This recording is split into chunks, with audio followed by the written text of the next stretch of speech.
I used to think that burnout meant that I was doing something wrong. Turns out it actually meant that I was trying to do everything and just hold it all together with no structure.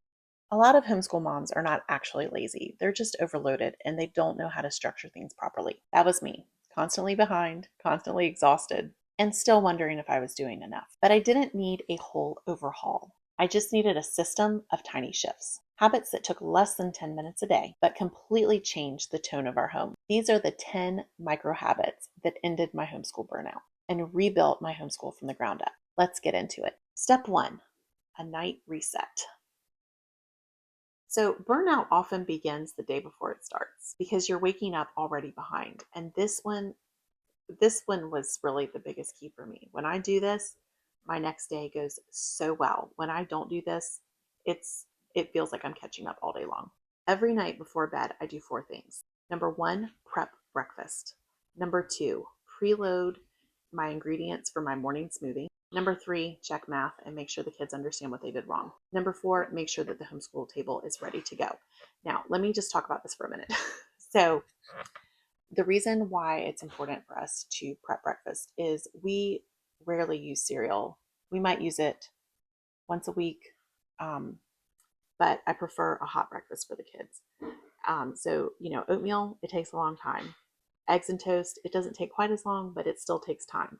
But if I can grab a breakfast casserole out of the refrigerator and stick it in the oven as soon as I get up, or if I can start the Instant Pot making the oatmeal so I don't have to babysit it, it really gives me back so much time. The same thing with my smoothie ingredients. It takes less than 5 minutes to get everything out, measure it into the blender, and start it. It doesn't really take that much time. But if I can just grab my smoothie pitcher out of the refrigerator, stick it on the blender, and turn it on, somehow this seems to buy me back about 15 minutes. So doing that one is another really big one.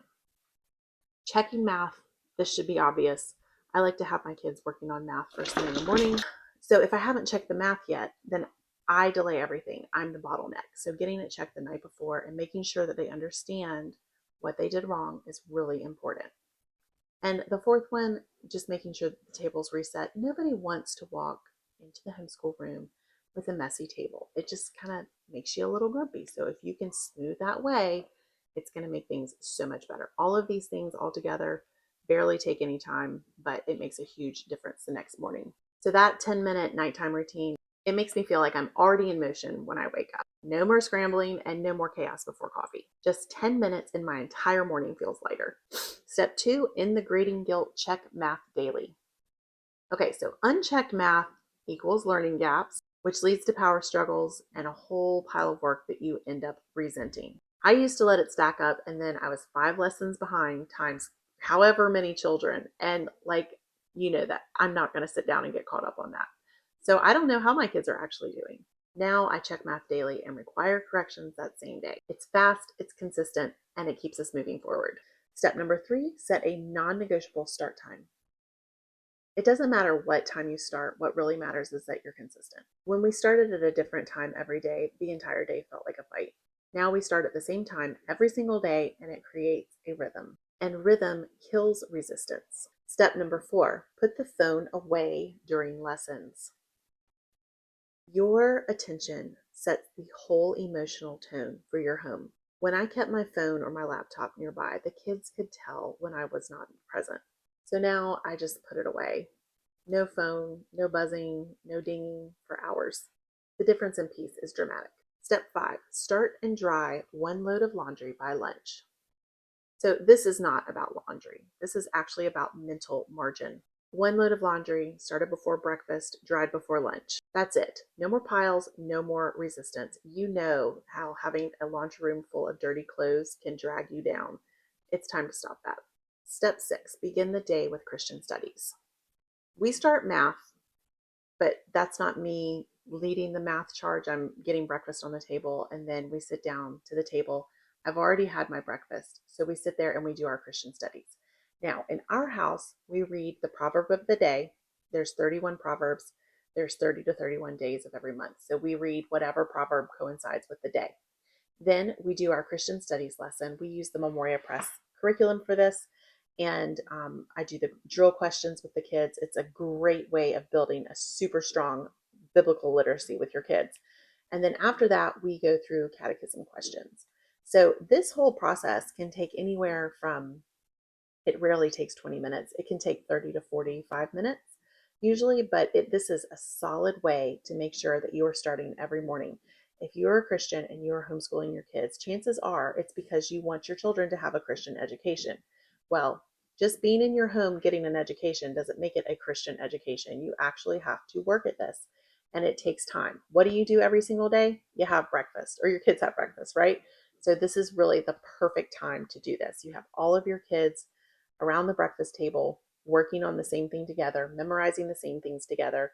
This has been a super, super strong habit in our home, and we have seen so much fruit from it. So if you don't do anything else on this list, which I recommend that you do everything on this list, but if you don't do anything else, do this one. It is vitally important for your children to have a solid Christian education. And just one more thing before I get off my soapbox, it is not your church's responsibility to make sure that your children are biblically literate. That is literally your job. Whether you're homeschooling or not, it is your job to make sure that your children are biblically literate. So, mama, make sure you are doing that. Giving your children a Christian education first thing in the morning, it reorients everyone, including me. The day stops being a checklist and it is a calling. Step 7, use one master weekly checklist. I used to rewrite the plan every morning. I don't know why. I think it's one of those, let me spend all of my time planning and not any time doing. But all you need is one weekly checklist. One checklist per child, use it all week long. No more decision fatigue, no more missteps, just clear structure that does not change. Yeah. So step number 8, teach one thing really well. Okay, so if you, like me, feel like you don't have a natural talent in homeschooling, here's what you need to do. You need to pick one subject each year, and you need to get really good at teaching that subject. So, of course, your children are going to be learning other subjects, but what I'm saying is you need to become a student of teaching one subject every year. If you do that, you will be a master teacher in probably 6 years. Don't we all want to be master teachers? Sure, we do. Our children deserve that. So focus on one at a time, though. Become a student. Make sure you are reading your teacher's manuals. They are full of valuable information. Watch YouTube videos on how to be a better teacher of whatever subject. Take notes, like really try to apply yourself here to become a better teacher. It will make a difference. We should be students as well as our own students. We should be leading by example. If our students see us taking our jobs seriously, they're going to take their jobs more seriously. So let's set that bar really high. But I really recommend focusing on one subject per year. I know you want to be a master at everything tomorrow, but becoming a master takes time. So let's give it the time that it deserves. Step number 9, silent reading hour plus some accountability. So this is another thing that has really been super beneficial in our homeschool, and that is 1 hour after lunch of quiet reading time.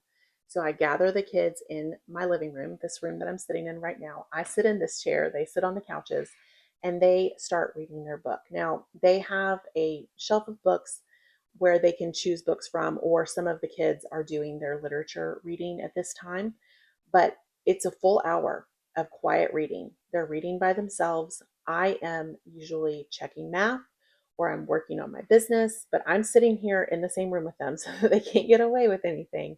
And then once that timer goes off, they come to me and we either go through study guide questions together or they narrate to me what they have actually read. Otherwise, you're going to end up with kids just laying on the couch for an hour pretending to read. So you need to have some accountability there. But doing this every day has been a great way to get back into homeschooling after lunch, because for us, we're not done at lunch. We've got too much to get done.